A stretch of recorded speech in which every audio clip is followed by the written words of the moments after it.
You're listening to a Canadian Movie Crew production. Johnny Cage, you have been chosen to fight. It's called Mortal Kombat. It's a fighting tournament. To the death. Fuck that. This is a war for the fate of your world. It's time to become the hero you were meant to be.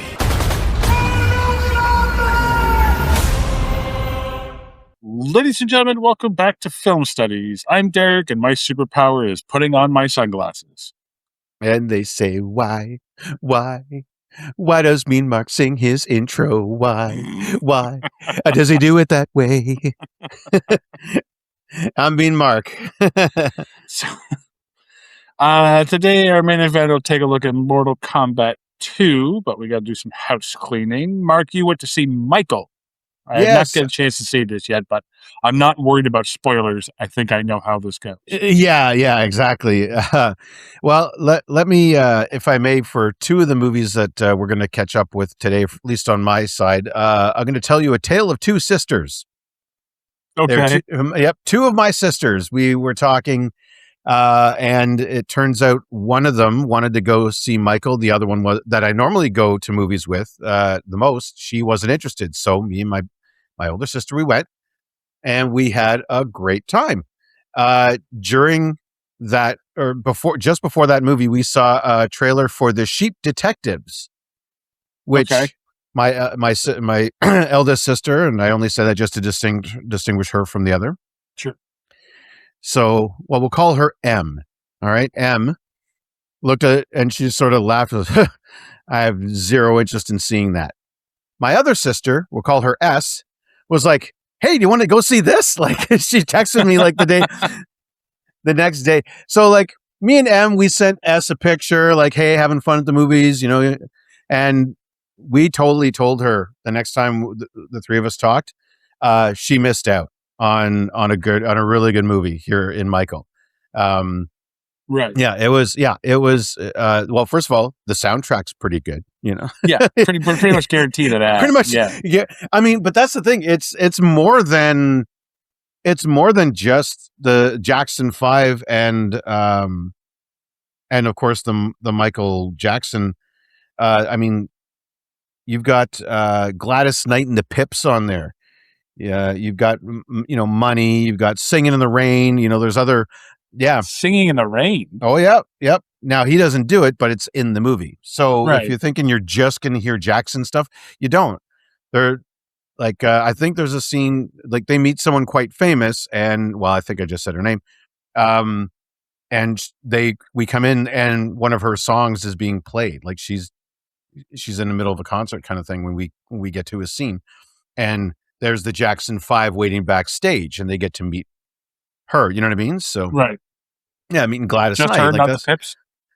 Well, it was rather pipless. Yeah, I don't think that was the point of the scene, was where them Pips at. But no, it was just one of the insights that Em and I had was the whole thing with the Neverland Ranch and hanging out with kids and stuff like that. They do address it, but it's the way that they address it. Do they? Kinda. I know this movie was basically made by the Jackson estate. So.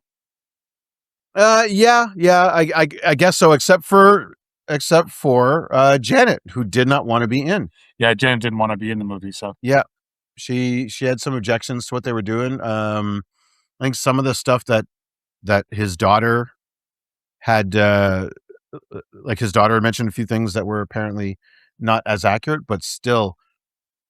This was a hell of a movie. A biopic was not accurate. Wow, not 100% accurate. What? Come on. A Hollywoodized version of a. Tell me another one, Mark. Go ahead. Yeah, exactly. Well, I'll tell you this: the two guys that they got to play young Michael and middle-aged, well, not middle-aged, but like 20s Michael. This guy, Giuliano Valdi, obviously brand new to the scene, got the "and introducing" credit. Right. Playing young Michael Jackson. Holy smokes. I'd seen some like a YouTube clip after of the same song that they did, which was ABC. They show you some of them performing that. And man, this kid got young Michael down. It was just awesome to watch. And then, of course, infamously now playing Michael in his as an adult was his nephew. Yeah. Jafar Jackson? Jafar Jackson, yeah. Jermaine's son. Okay. So, yeah. And of course, I mean, you want to talk about disappear into the role. You know, he looks a lot like his uncle. And man, did this guy work hard. I'm sure there was some natural talent in there, of course, being a Jackson. Mm-hmm. But the way he got Michael's moves and his mannerisms, and I mean, don't get me wrong, it's not like I talk to him day to day, so I know how he always behaved. Right. But the voice was the same voice that we would see on, interview clips and sure, whatever else back in the day on on ET. Yeah, exactly. Exactly. And then they put him on stage. Now, whether he sang the songs for real or they had the soundtrack going, I don't know. Honestly, I don't care. If the timing on all of this had to be succinct and it was so well done. I'm talking about the technical because I do want to leave something for, you got to see it to really appreciate it. But I want to appreciate the technical aspect that they went through to make all of these dances happen, and he must have worked so hard for a long time to get into the lean at all. They don't get into behind the scenes of the lean. Now I've heard about I know what it is, but I heard about what it is too, but I'm not but they don't really address it. What they do get into is a bit more about Michael's life as a kid, which they don't, you heard rumors, and that's all they were to us because we're so far removed from that situation, right? They can only be like, we're up here in Canada. What the hell do we know? It's not like we're next door neighbors to them Jackson kids running around, like, I don't know. But Coleman Domingo, he's turning into a powerhouse, man. What he's one of my. Every time I see him in something, I'm really impressed. Yeah, me too. Exactly. I may not like everything he's in, but I like him in everything I've seen him in. And like Running Man, he was a standout for me. I thought he was great as the host there, the game show host. And this is a completely different character, Joe Jackson. What a son of a bitch! This guy. It's like, the stuff we heard. It turns out if this thing is even close to accurate, then some of it is true. Like he was a taskmaster, and I'm sure it's But the way it's done tastefully enough that they get it across, but it's not gratuitous. Like Anton Fuqua does a great job of getting that point across and setting up like, yes, this would happen more than once, where he would get the harsh discipline and stuff like that for various reasons, right, as a kid. So and it really does inform, like seeing that really does then inform like all of his quirks and his like wanting pets around, like exotic pets and stuff like that. Like he's just trying to have a childhood. Oh, okay. Is what the way we looked at it. He was worked as a kid. His free time was the Jackson 5, and so you figure eventually it's full time too.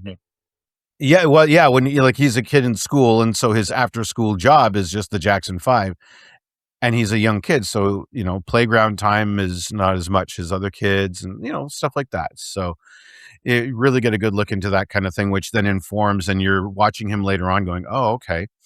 So I don't want to say too much more. Just it's a big recommend.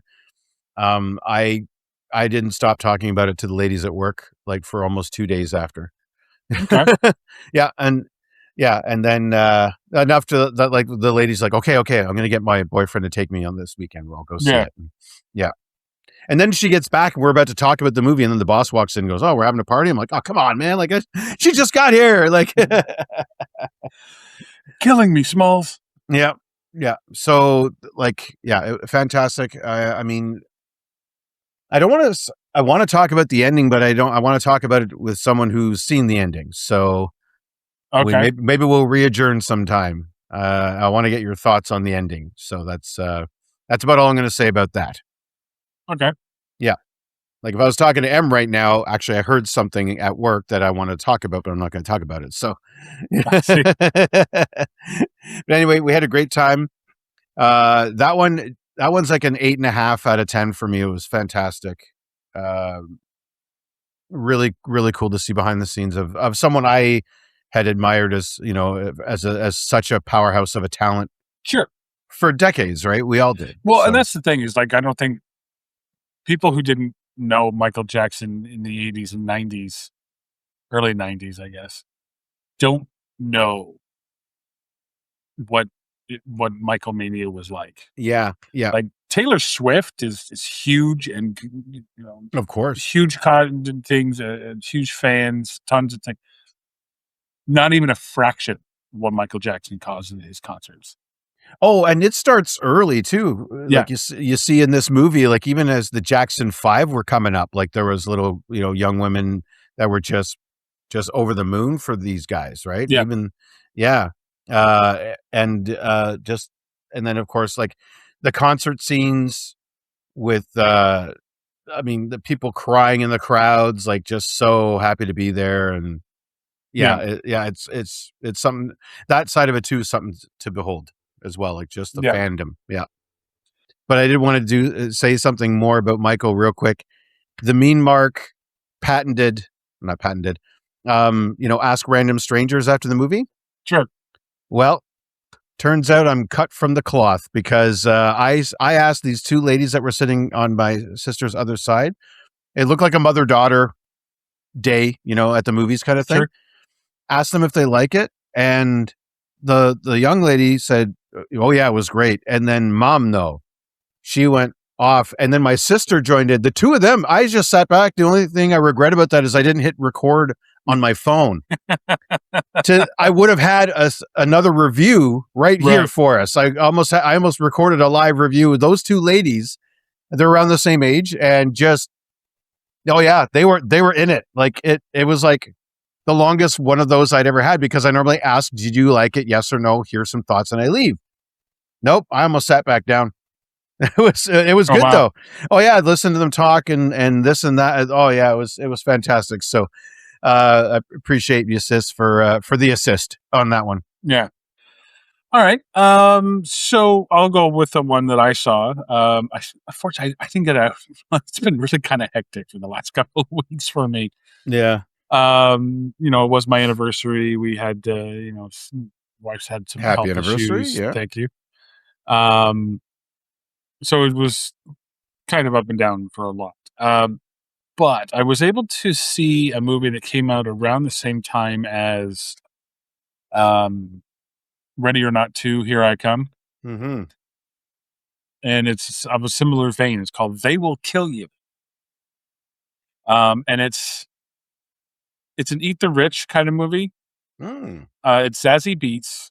She goes into this quote unquote hotel, this fancy old school from the 40s kind of hotel. That's very exclusive, extremely exclusive. In the middle of New York City, to get her sister back. Her sister has disappeared, but she knows that her sister works at this particular hotel. And then you find out more and more about the hotel, which gets a little crazy, but it's kind of cool too. Okay. Imagine Ready or Not if it was ultra violent. Okay. And the action was very much like a comic book or a cartoon. So Ready or Not meets the movie we're going to review in a few more minutes. Worse than that. What? Like, yeah. Mortal Kombat 2 has nothing on the violence in this one. This is, I should say who's in it too. This one has a bunch of stars. It's got Patricia Arquette. Oh. In a very un-Patricia Arquette role. Heather Graham I haven't seen either of these ladies in a minute. I know. Tom Felton. Really? Draco Malfoy himself is. Wow. Yeah. Awesome. And in a violent role. It's violent, but it's cartoonish at the same time. Like I said, kind of like a comic book. And they're I'll say there's something bigger at play. Okay. Does it get a little bit goofy? Yes. But it fits with the movie. I actually really enjoyed this movie. I thought I would put it on just in the background while I play like a video game or something and just check it out because I'd heard some things about it, but I didn't hear any spoilers or anything, and I just got caught up in it because you know how like John Wick, probably John Wick version of horror. Oh, neat. Okay. So, yeah, it's definitely different. I give it probably an 8 out of 10. It's wow. Okay. Yeah, okay. It's really good. It's goofy at the end.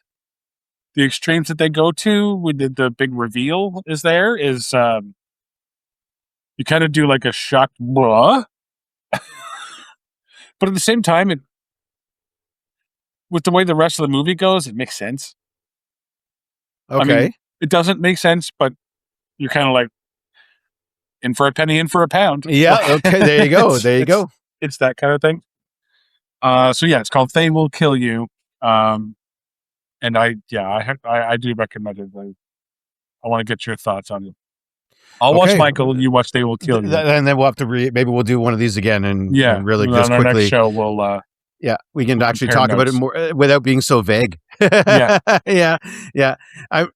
And you saw another one that's just recently movies. That's right. Second of the Tale of Two Sisters. Now, as I said, M in the first when we were seeing Michael said no interest in Sheep Detectives. My other sister S, yes. Do you want to go see it? I'm like, sure, why not? So the following week after I see Michael, I'm in the theater with my other sister. We send M a pic, of course. Hey, having a good time, and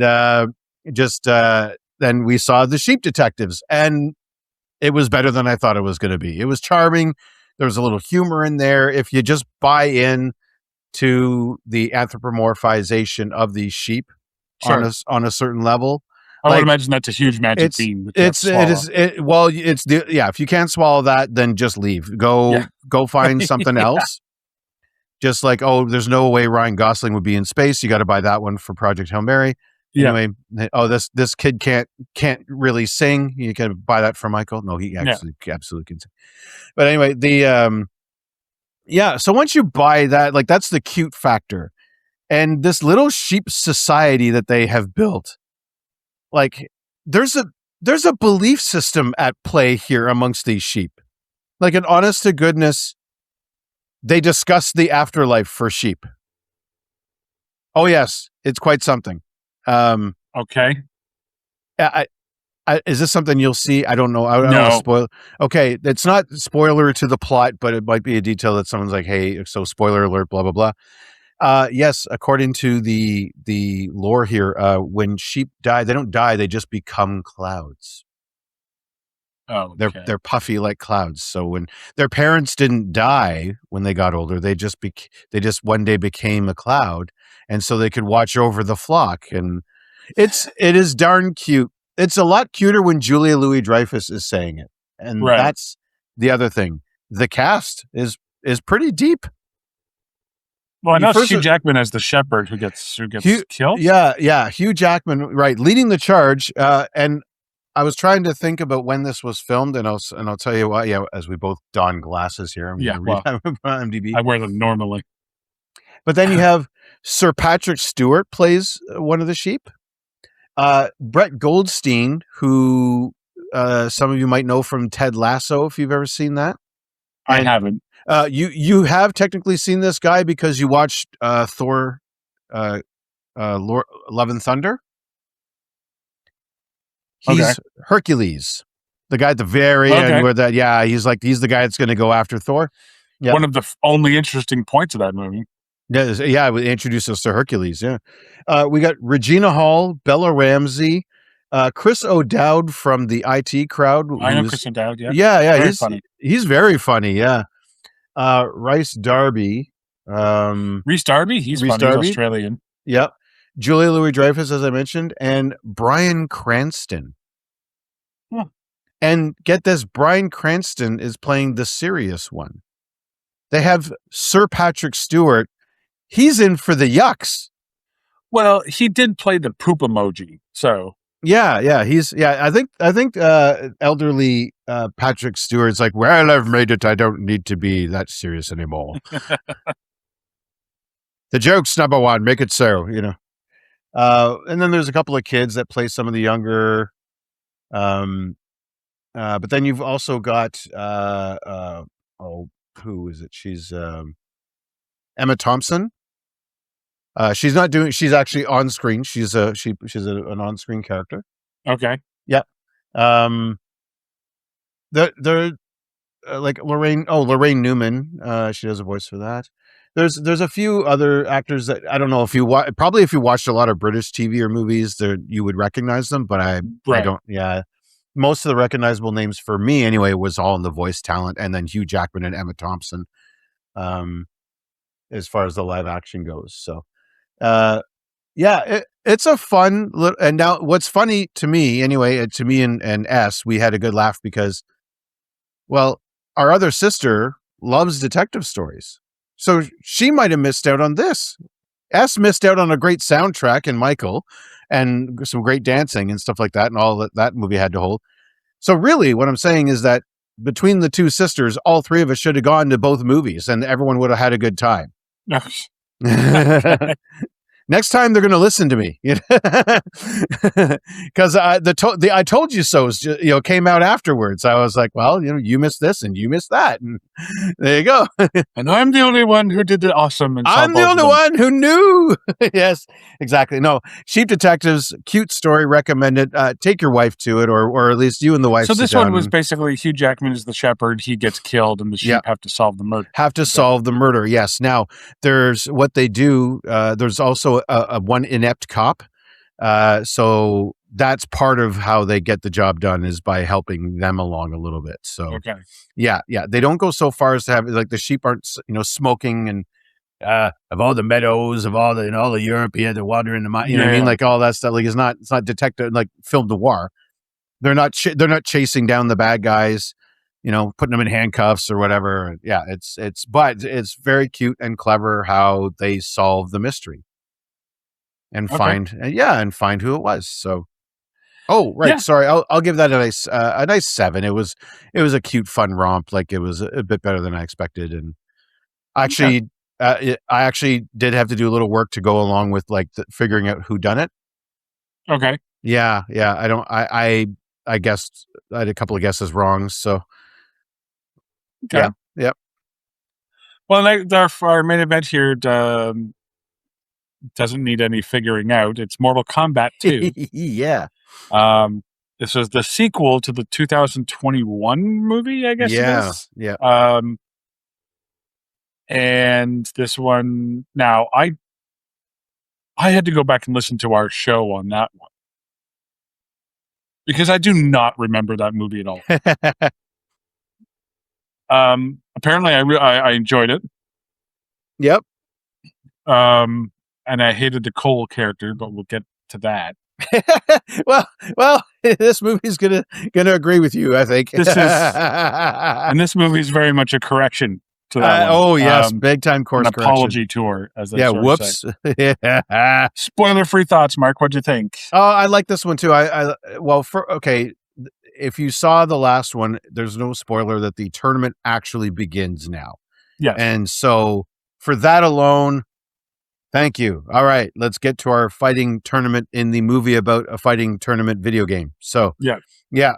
So at least they do it. Hey, Street Fighter never did. To this day on live action film, Street Fighter has not had a tournament yet. To this day. Yeah. We don't know in a couple of months. But. We don't know, but as of right now, the Mortal Kombat's had a couple of them already, Yeah.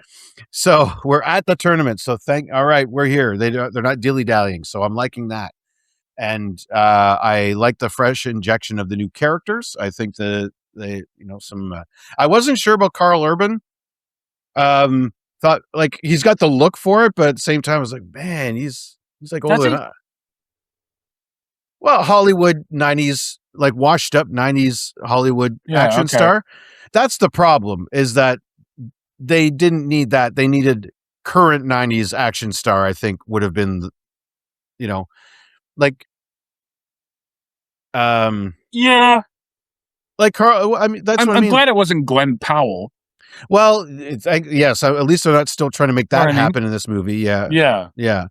But I mean, even like a Channing Tatum is getting a bit old, but it's still at least a bit younger and would have been able to do something like that. I don't know about Channing Tatum, but you know what I mean? Like in a role that was designed for Jean-Claude Van Damme, you know, who do you get these days that can do that? Like it's,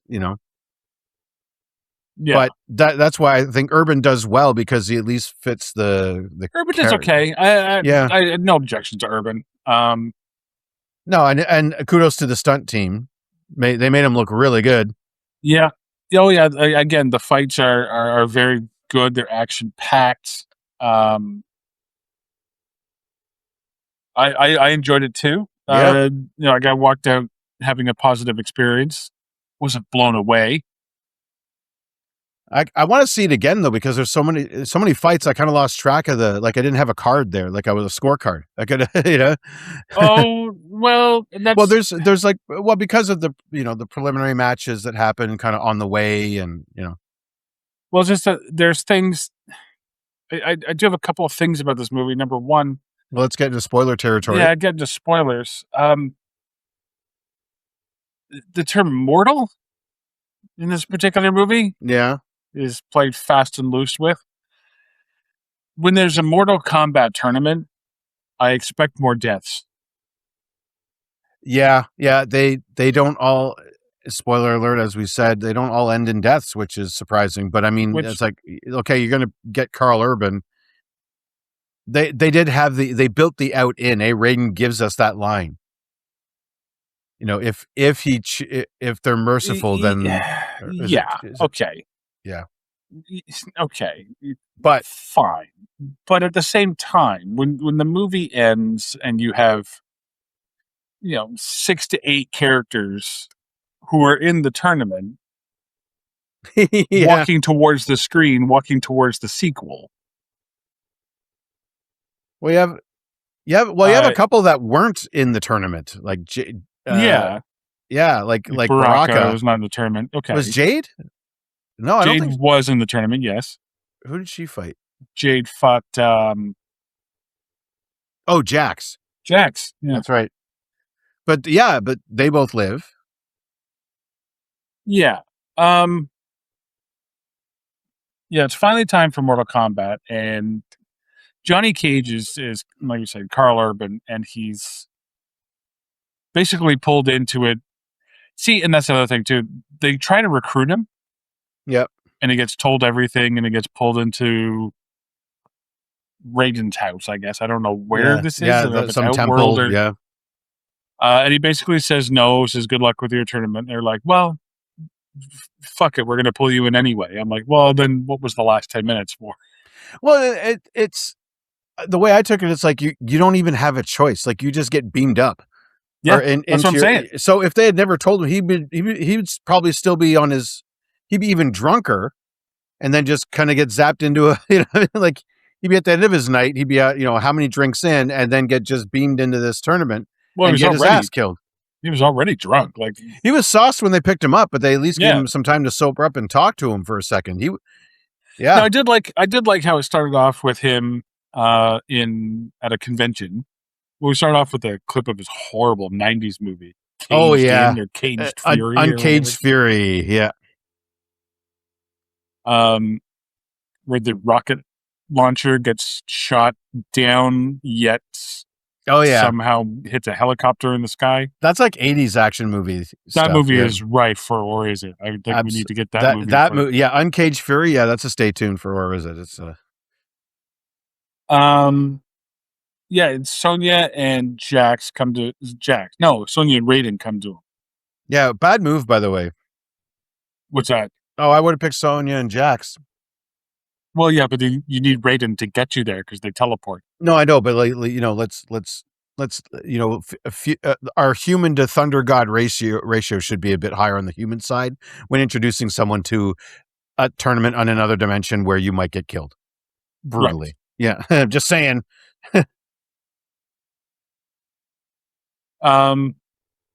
So he gets recruited. I do like how at a Comic-Con, I don't know if you heard the voiceover, the announcement voice.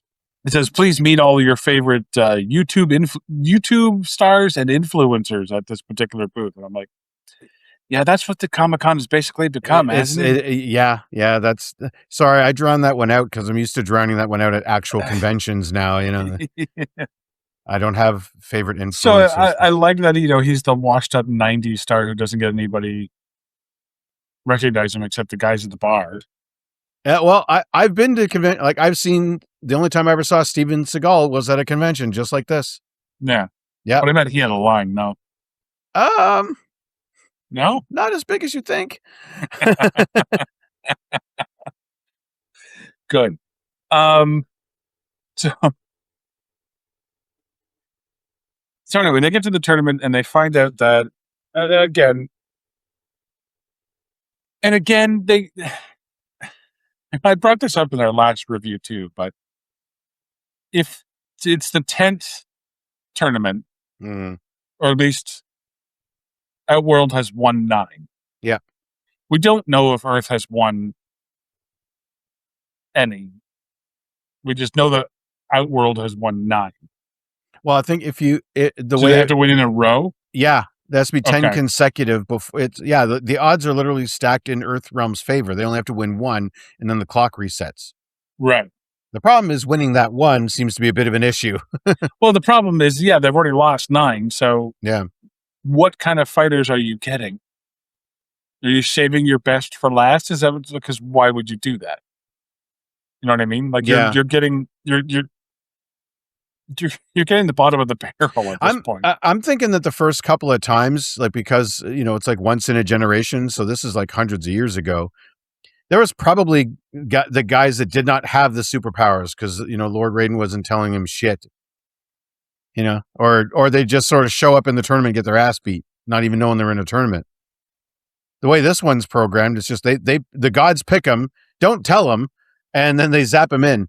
Yeah, like it's up to other people to tell them that they've been chosen by God to be a great fighter.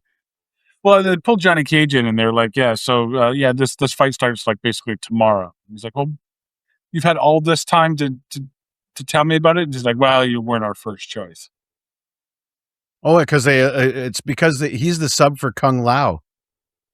Yeah, I don't remember the first one at all. So yeah, the whole Kung Lao. Yeah, Kung Lao. Yeah, in the first one, Kung Lao, Liu Kang, Sonya, Kano, and of course everybody's favorite, Cole. Yeah. There's a few others that are like on the bad guys' side, like minor characters, but that's our main heroes, and then of course Raiden. Yeah, and I'll tell you this when it comes to this movie, and I know we're piggybacking off the first Mortal Kombat, and there's plot lines that we have to carry over, but I need Scorpion. We get the guy under the mask. Old man Scorpion. We get old man. Yeah. We get. Sorry. We get the Danny Glover version of Scorpion. Yeah. I need Ninja Scorpion. I need Ninja Sub-Zero. Yes, we got him in the first tournament, the first movie. I'm sorry, But the fact that they weren't in the tournament was kind of shameful. Sub-Zero doesn't pull it. Was he Smoke? I think he became Smoke. No, I became, from what I listened to another preview or another review. They called him Noob Saibot. Oh, Noob Saibot. Okay, yeah. I don't know if that's official. Well, you've heard of that character before. I've heard of the character, but I didn't come here for Noob Saibot. No, but that came for Sub-Zero. Noob Saibot though is a throw to the guys who made the movie. Okay. Ed Boon so Noob, and then Tobias is the second guy, so Cybot. So you take their names, turn them around. Noob Cybot is supposed to be Ed Boon, and Tobias. As soon as I see it, I'll kick myself in the face. But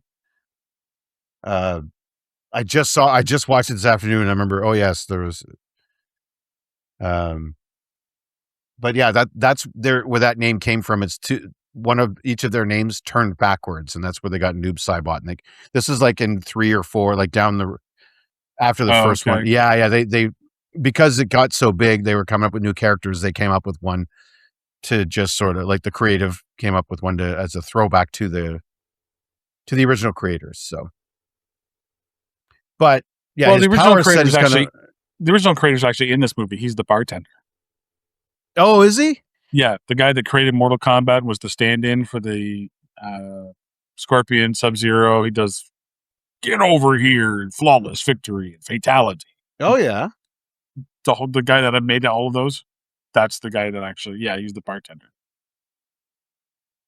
Oh, okay. Yeah, I really need those ninjas.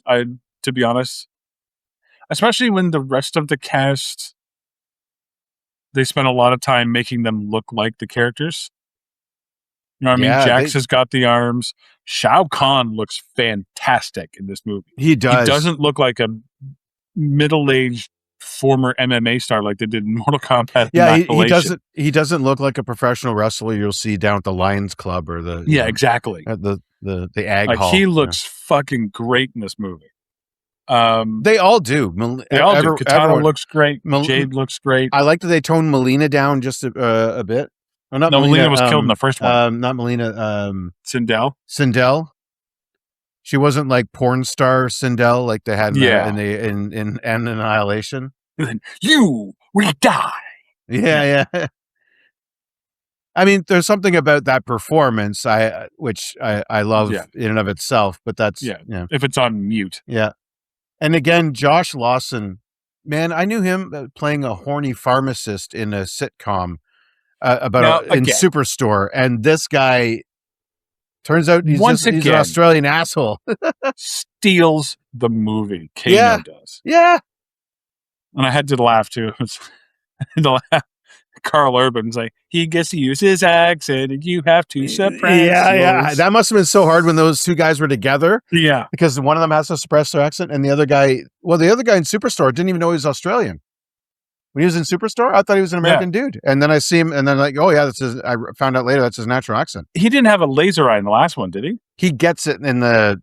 he gets it in this one, I know. No, he gets his. He makes fun of Cole because he gets his first. He goes, it was very hard. Like he was. Oh, yeah. He wanted it so bad. He just sort of made it happen once he found out he could, I guess. Yeah. Like it takes Sonya and Cole longer to get their powers than it does for Kano.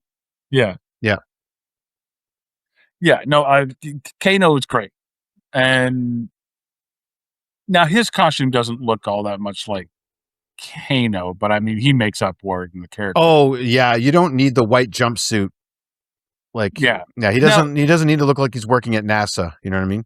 I didn't play a whole lot of Mortal Kombat games. Was there a necromancer in Mortal Kombat? In the later ones, there is some creepy guy. Yeah. Now, okay, and again, if we're okay, and this is part of the movie that I was like, well, I mean, fuck. You have a necromancer that keeps bringing guys back to life. Yeah. All right. You're really taking the Mortal Kombat out of Mortal Kombat. Well, you know what I mean? It's this weird thing now where they just get to choose who comes back and who doesn't. Like literally Shao Kahn uses it as a bargaining chip. Well, he brings back Kung Lao. Yeah. He brings back Kano. Yeah. He brings back Sub-Zero. And Sindel. Do they? Yeah. Because she fights... right, she goes back as a zombie. She fights Sonya Blade and then gets resurrected. And then Katana gets threatened like, I brought her back this time. But if you don't behave, I won't bring her back again. See, I totally missed the fact that his wife, quote unquote, was the one that fights Sonya. I totally did not see those two as the same character. Well, the reason for that is because when we meet this character, she's a regal queen of this place, wherever Katana's from, this country, I guess. I call it Arendelle, but sure. Yeah, they have a name for it. But anyway, but the what she's wearing, her royal garb, as you know, it's a lot different than her supervillain outfit that she gets later on when she's in the tournament. Yeah. So, and plus she's now been brought back to life and whatever. So she's not recognizable. It's a blink and you miss it thing. But yeah, that's Katana's mom. So she's still alive, and she's now the consort of Shao Kahn. Like that's, you know, her husband got killed. We saw him. That was quite the fight. Actually, that was one of the better fights. Was one of the opening fights. Was the dad, Katana's dad. Yes. And Shao Kahn. That was awesome. Yeah. I was like, that was a great fight. Yeah. It's like, oh man, you should have had more of this in the tournament. Yeah. Yeah. When the tournament starts, you got Johnny Cage versus Katana. Johnny Cage falls off a roof, and that's enough to end the tournament. Well, she could have killed him right then and there, right? Like Yeah. So I don't know what constitutes ending of a fight if not death. That's what it should be. But yeah, we see in this tournament all too many times that there's just a point where it's just understood that you're beaten, I guess. Like there's no referees or whatever. It's like yeah. Like I guess I'm okay if you're going to do that, but at least have them yield or something.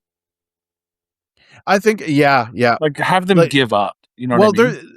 That fight lacked the traditional weapon to the face. You know what I mean?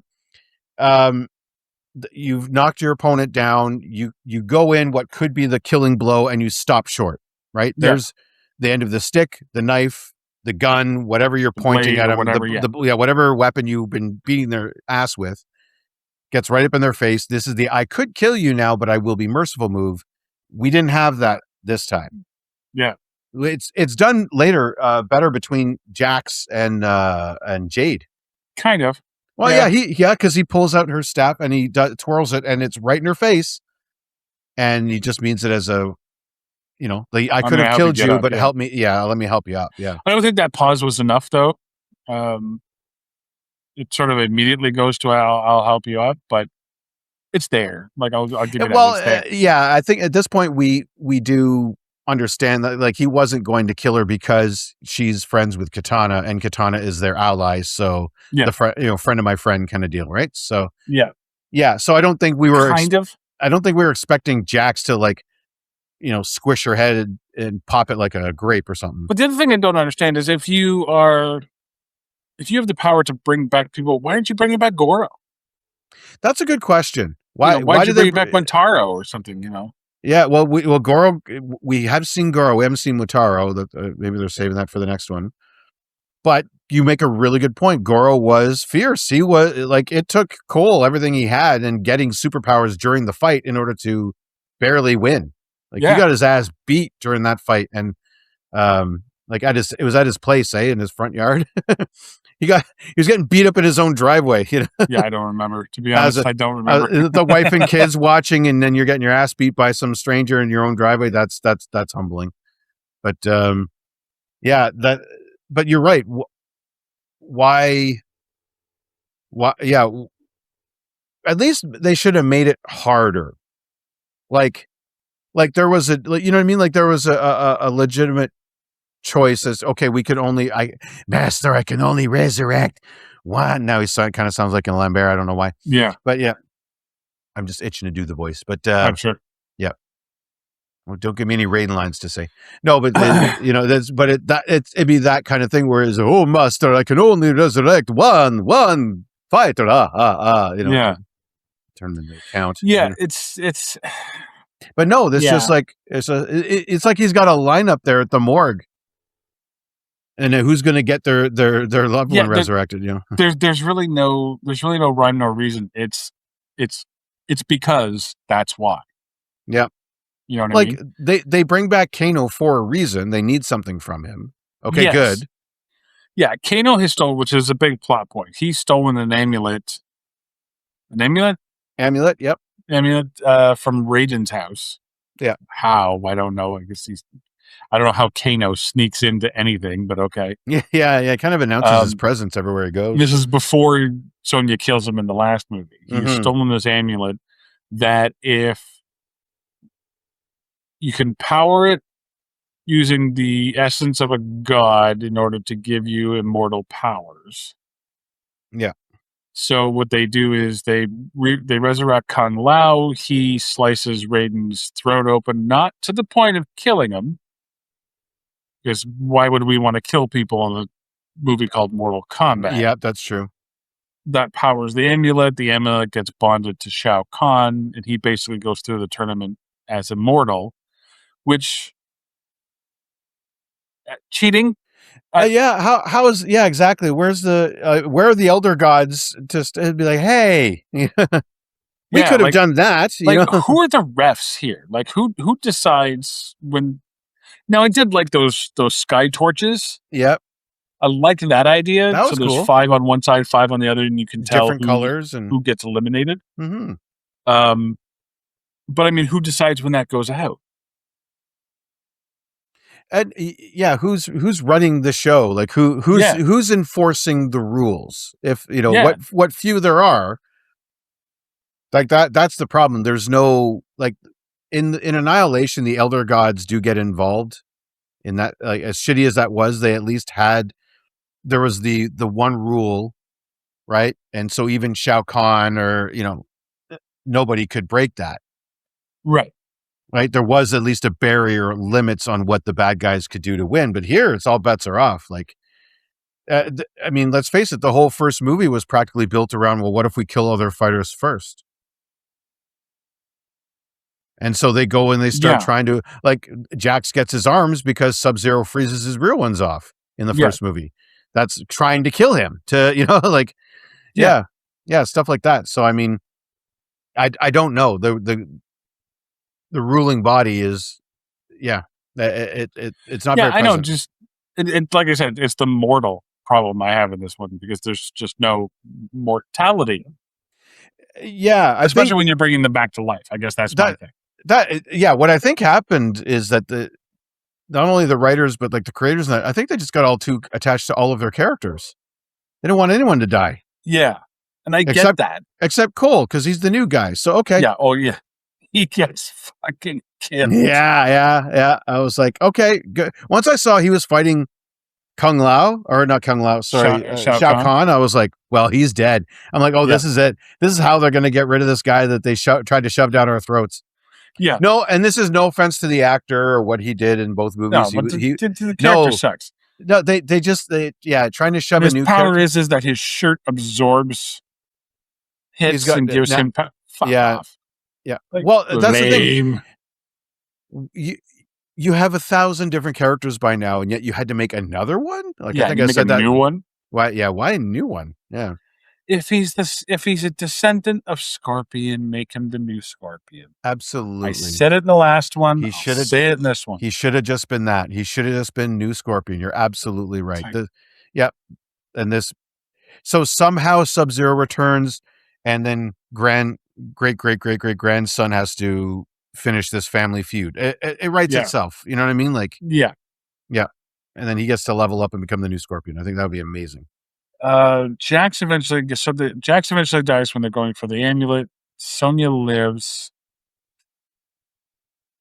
Who dies? Jax dies. Sindel dies. Jax, Cole Sindel, dies. Cole.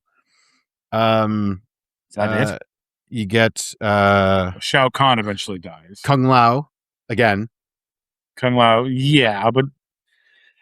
but then fucking Liu Kang promises to bring him back.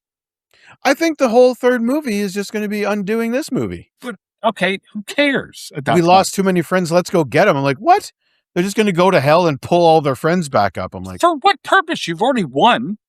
And if they died fighting for, like, their whole speech was like, if I die knowing that I'm fighting for my wife and daughter. So he does. Well, now what does his sacrifice mean if he can just come back? Mm-hmm. That was just more of an inconvenience. Yeah. Super easy. Barely an inconvenience. You won't even know anything happened, you know. Yeah, but we'll get to that. I mean, the Baraka thing is he gets brought in because they need a back way into Shao Kahn's Yeah. castle. And the Baraka people, there's tons of them, they're the servants of Shao Kahn. Yeah. Which is interesting. That's a I nice way like to that. introduce the character. Yeah, he's head of the labor caste. However, the pussy turn at the end. Oh, yeah. So there's a fight between Baraka and Johnny Cage, and Johnny Cage ends up doing his split-legged ball punch. And that earns Baraka's respect. Man to man, I guess a nut shot will do it, but Okay.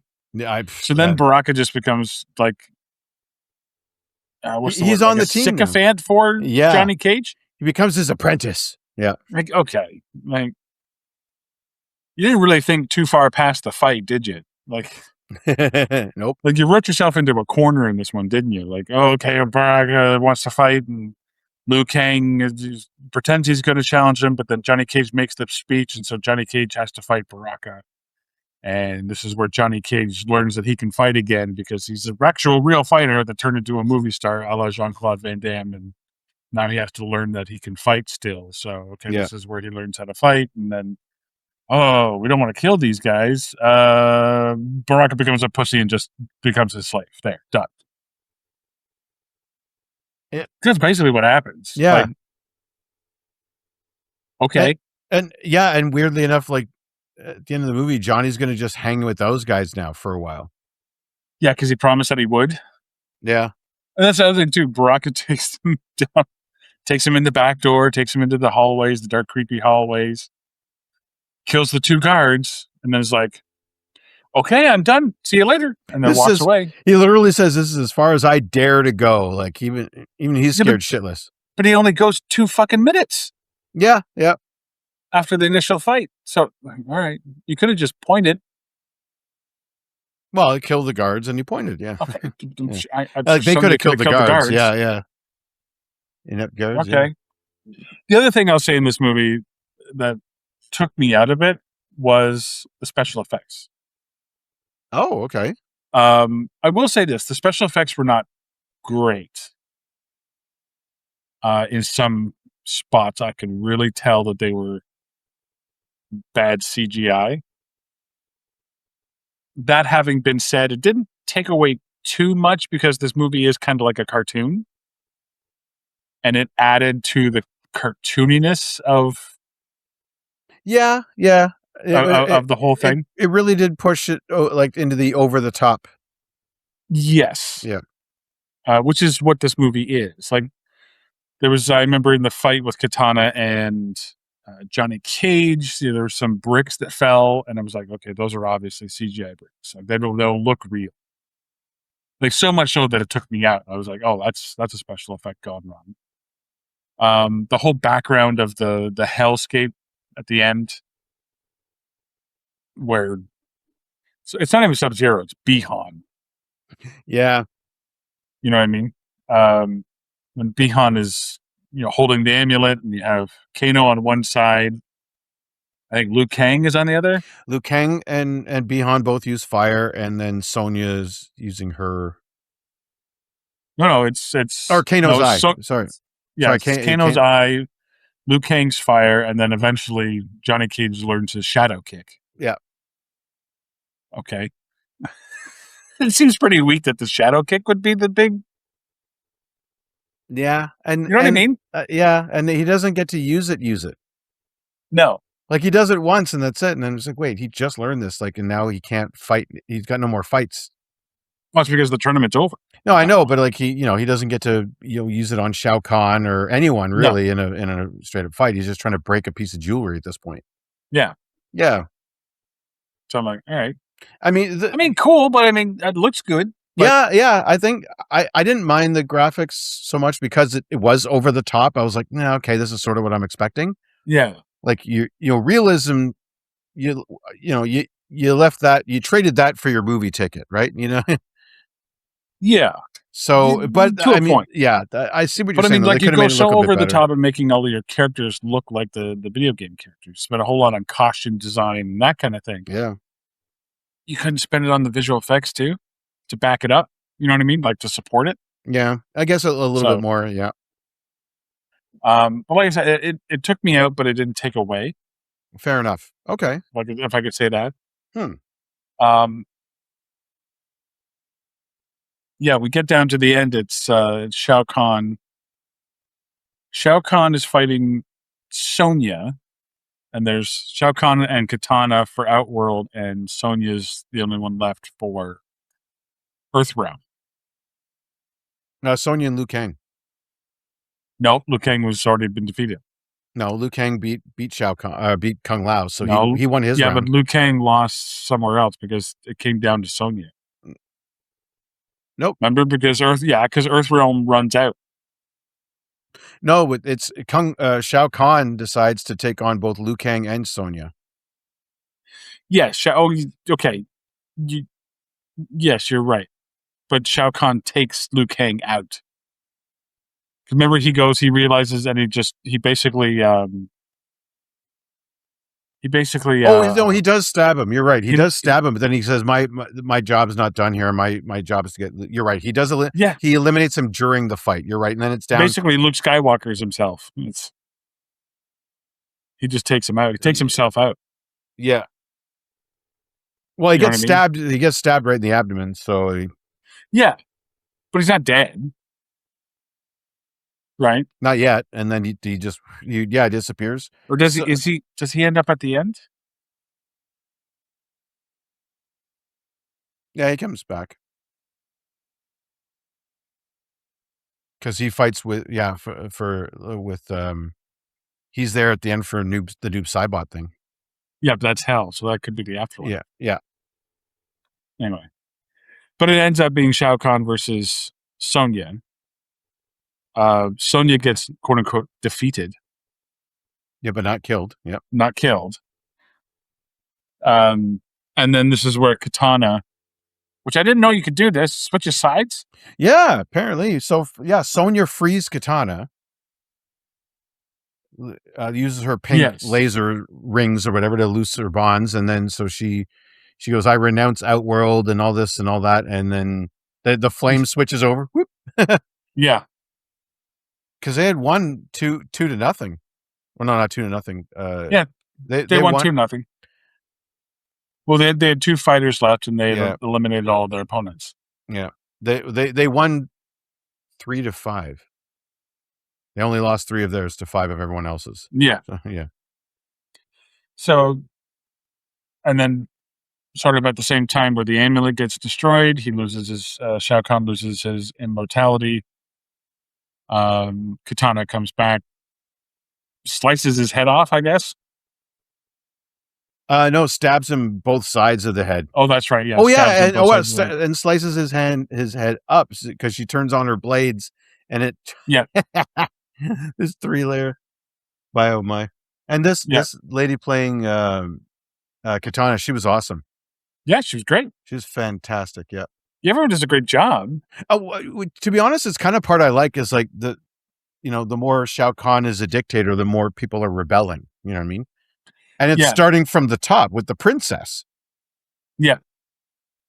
On down to like her handmaiden or whatever. Well, not her handmaiden, but her buddy, Yeah. And then other people that she influences. Yes. Yeah. It's kind of just Shao Kahn versus everybody. Yeah. He's the guy at the top just trying to keep the organization together. Like Shang Tsung wants to stab him in the back so bad. Who is barely in this movie? I know. Like, I think there was a whole plot line cut out where like Shang Tsung goes after the amulet. He does get it, right? And that necromancer dude has to take it away. Yeah, like he sort of holds it, and it looks like he's going to kind of make a play for. Yeah, like I'm not going to give it to Shao Kahn. I'm going to take it for myself. But then no. Yeah, it's like, oh, what power? What you could do with this kind of thing. Like he wanted that so bad. Yeah, and that would have been brutal. Well, it would have been just a different different thing, right? So, well, that in and of itself could have been the end of our tournament. Was yeah, Shao Tsung getting finally defeated? Because that's the thing. He doesn't. He's not. They're not. There's no tournament in the first one, so he. I don't even know if he fights anybody. I can't remember if he fought anybody or not. Didn't matter. I don't remember. And yeah, the bartender, that was Ed Boon. Yeah. Or Noob. Noob Saibot. Yep. Yeah. Awesome. Yeah, overall, I mean, I still enjoyed it. I enjoyed it too. Yeah, I think the casting is great. Makad Brooks is Jax Briggs. I saw him playing, he was playing Jimmy Olsen in that Supergirl TV show. Okay. And who eventually becomes a street vigilante on his own, but at the same time, when he's next to like the most powerful woman on the planet, everybody looks weak, right? So yeah, so seeing him in this role and he's friggin' jacked up and everything, and didn't realize just how tall the guy was, he's like towering over everybody. I do love too how we talked about how Cole. Everyone hated Cole. Like the audience and everything hated Cole from the first movie. In this movie, he's literally shoved to the background. Oh yeah, he gets one or two moments, and he's in the background. Like anytime there's a group, he's always in the background. Yeah, he has that one line of, "Yeah, I'm Scorpion's thing, and I have this thing that gives me power." And it's just a quick recap of the first movie. Yep. Nothing more. Nope. And then he has one moment where it's like, "Oh, I'm fighting for the what are we doing it for?" speech. Yeah. And so he has his fight against Shao Kahn, and then he just gets it. He does pretty well. Yeah. He actually looked like because he slit his throat too. Yeah. With those tonfas that he was using, like he was actually really good. And nope. Well, he's immortal at that point. So. Yeah, I know. So that's the thing. He gets cheated out of his victory. Yeah. Like I said, I just wish we had, an actual Scorpion, an actual Sub-Zero. I do miss the a bit more formalization of the tournament. Yeah. Where like I thought it was going to be where Shao Kahn was going to oversee the tournament and not fight until the end. Like I have no problem with Shao Kahn fighting. I mean, don't get me wrong. He does a great job, but I would have done it where he fights King what's his name in the beginning, so we get to see just how badass he is. Yeah, and then he can just be a looming threat throughout. And sure, if he wants, I didn't expect him to be the one fighting Cole. I figured they would give some. I was happy to see him fight Cole. Actually. Well, I just thought some other side character would get a chance, and like they could have had Sindel kill him. I was happy to see him fight Cole because I knew Cole was going to lose at that point. Well, yes, there's that, so, but there's that. Like he can't have him taking a dive in the first round. So all of a sudden now it's just how is he going to die? He does die the first fight. No, I meant Shao Kahn. Oh, okay, yeah. So Shao Kahn enters the fight. It's like, okay, well he's winning. Yeah. So I guess enjoy the how. Maybe that was the point. It's like you guys hated this guy so much. You will know the outcome before it happens. Yeah. Now you just get to watch the spectacle of it happening. And yeah, I agree. Yeah. Like Raiden is not a big deal. Maybe Shang Tsung could have been the master of the tournament. You know what I mean? Yep. Master of ceremonies. That could have been. Because he does nothing in this movie. Quite frankly, the 95 one, I kind of like the setup where it's Shang Tsung and Scorpion are kind of the two powerhouses that are like, okay, we're going to make sure this goes the way we want it to go, and they're both kind of moving they're moving their pieces, whether as the puppet masters, right? You got Raiden trying to round up all the good guys, like in this one, and then Shang Tsung was rounding up all the bad guys, right? So that kind of overseeing, I thought was missing from this. And I thought, yes, I agree. It could have been Shao Kahn and Raiden kind of, running the tournament, so to speak, from both their angles. Which leads me to this question. Mortal Kombat 2, 2026, or Mortal Kombat 1995? I still got to give it up to this one. It's just everything. Really? Well, just everything looks so good. And it's tough because this basically is that redone to a degree. right? See, I got to tell you, I go 1995. Okay. For two reasons. One, Scorpion and Sub-Zero. Oh, that's fair.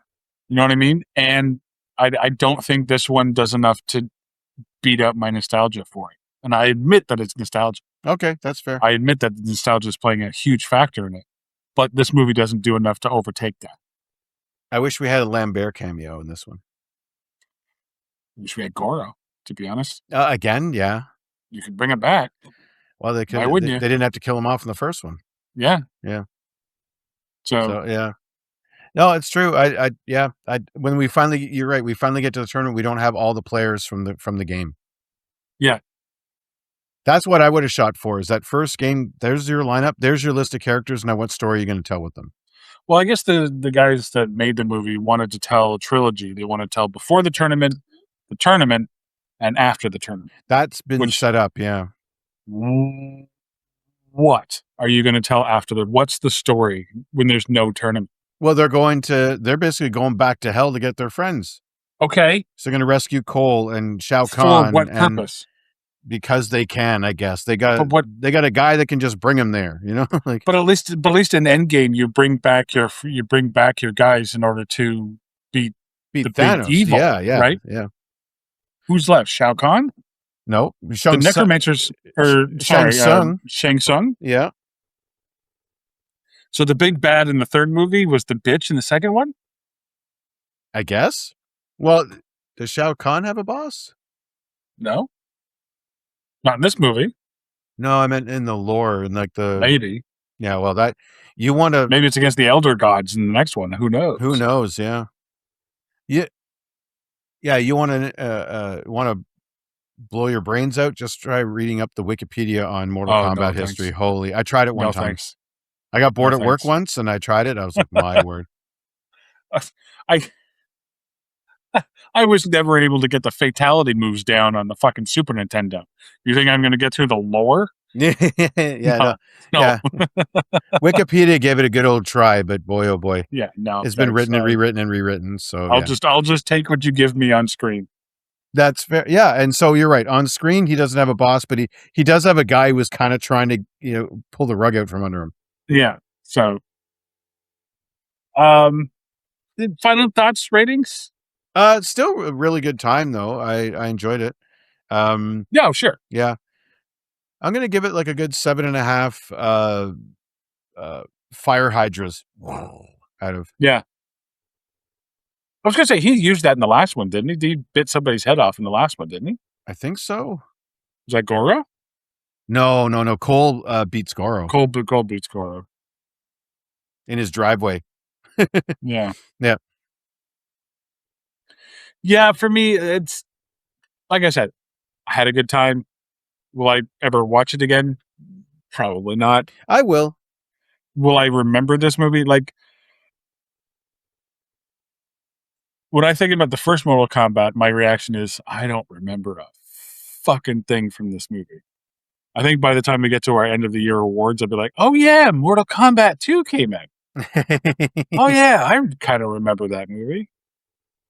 But like I said, it's still a good time. It's worth watching. And I would give it 7 Johnny Cage wannabe Iron Man nicknames out of 10. There you go. Because he kept throwing around those nicknames, kind of like Iron Man would do. You know what I mean? Yeah. Hey, sport. What did he call Raiden? He called Dumbledore. I love your Dumbledore cosplay. Oh yeah. Something like that. Yeah. So. One more thing, actually. One thing that sort of it works for this movie, but kind of against the last one. You could just start with this one, eh? You can. I honestly, the only thing I would have missed out was like, who the fuck is Cole? That's all I would have. That's going into this. Honestly, if I had not seen that first one, I would have. I don't think I would have lost anything except who the fuck is Cole. You do get more of the backstory between Scorpion and Sub-Zero. Oh, don't get me wrong. The stuff we got in there that was good was really good. Like that Bihan and Henzo stuff from the opening could have been its own movie in and of itself. Just the feudal Japan stuff between those two clans would have made for an awesome movie. Yeah. But so that was just icing. Thing is, going as a Mortal Kombat, as someone who's played the game a couple of times, spent more than one quarter on it, I could walk into this movie and all I'm saying is, who the fuck is Cole? Yeah. Now, you're right. I would have missed out on the good stuff from that first movie. And there was some good stuff there. But I think like I was trying to convince a buddy of mine to see it. And he's like, well, did I see the first one? I'm like, I don't know.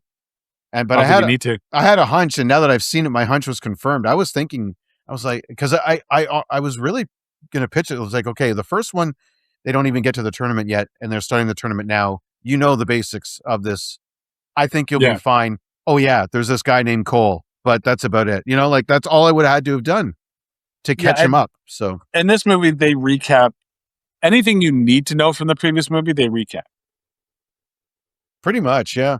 Like Cole gives his kind of speech. They show Sub-Zero freezing Scorpion's family again. That's true. Yeah, like previously on Mortal Kombat.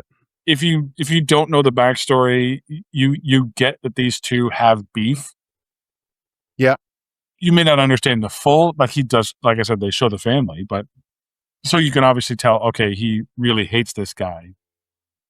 Yeah, and again, all you miss out on is a really great sequence with the feudal Japan stuff or whatever time that was set in. That was. But do you need to watch the first one? No, you don't need to. So, you don't need to. Yeah. You could almost basically prequel this, like if you wanted to. You could watch this one, and then if you really wanted to know, okay, go back and watch as like a kind of an episode 1 thing. We go back and watch, and wow, look at that! Though those guys really did have beef, and okay, this is how Cole gets what Cole gets, or whatever. Yeah. And I will say, I think my favorite fight in the entire movie was probably Liu Kang versus Kung Lao. That was really good. Yeah, with the spinning blade hat. Used way better than I've ever seen in the game. and the really creative ending. I won't spoil it. Oh, yes. That was fantastic. I was like, real creative ending. So I was like, wow. And then, wow. Okay. Yeah. Very good. Yeah. So, all right. Well, that's going to do it for Mortal Kombat. Coming up this week is when Mandalorian Grogu comes out. Woohoo. So, you know where I I'll won't be able to see it till next week. So that review will probably come out in a couple of weeks. And then after that, of course, is Masters of the Universe. So looking forward to that one. We will be busy. Stay tuned on our Or Is It? Got a lot of big ass movies coming out. We got some big titles coming out. In the last few weeks, we've done some really kind of somewhat obscure movies. You know, some deep pulls from the 80s. Yeah, we've gotten some brought to us, like like Microwave Massacre and stuff like that. Along that vein. No, great shows. Just released Dead Heat with Scott White. It's a great show. Don't forget to follow us and leave us a review if you don't mind. Try to grow the podcast and check out the Or Is It Movie podcast. Do the same over there. Please like and subscribe.